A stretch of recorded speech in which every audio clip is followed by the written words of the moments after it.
एक दूर-दराज गांव में रहीम नाम का एक लोहार रहता था। वह दिन भर लोहा पीटता और अपने बेटे आदिल को अपना हुनर सिखाने की कोशिश करता। मगर आदिल का मन धुएं और हथौड़े में नहीं लगता था।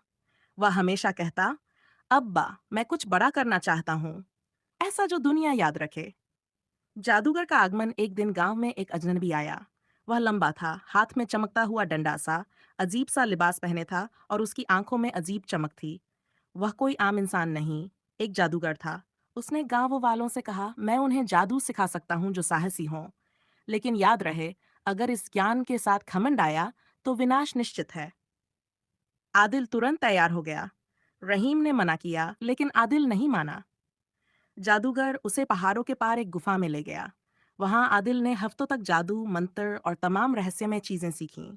अब वह जानवरों से बात कर सकता था, पानी को आग और पत्थर को पक्षी बना सकता था।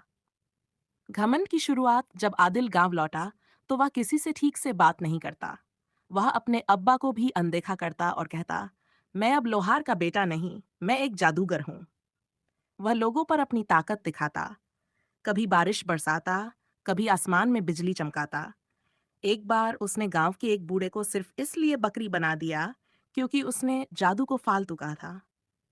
विनाश की घड़ी एक रात आसमान में बिजली गड़गड़ाने लगी। जादूगर गुस्से में गुफा से निकला और बोला, मैंने तुझे ज्ञान दिया, तूने घमंड बनाया, अब अपने अंत के लिए तैयार हो जा। उसने जमीन पर डंडा मारा। आदिल की जुबान बंद हो गई, आंखें अंधी और सारी जादुई ताकतें खत्म हो गईं। वह जमीन पर गिर पड़ा। एक आवाज गूंज उठी, जो जान घमंड लाए वह जहर बन जाता है। वापसी आदिल रेंगते हुए अपने अब्बा के पास गया और रोते हुए बोला, अब्बा, मुझे माफ कर दो, अब मैं फिर से लोहार बनूंगा, दिल से। रहीम ने उसे गले से लगा लिया।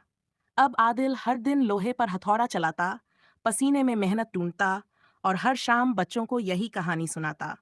सीख, नैतिकता। सच्चा ज्ञान वही है जो इंसान को विनम्र बनाता है। घमंड चाहे किसी भी ताकत का हो, उसका अंत हमेशा बर्बादी ही होता है।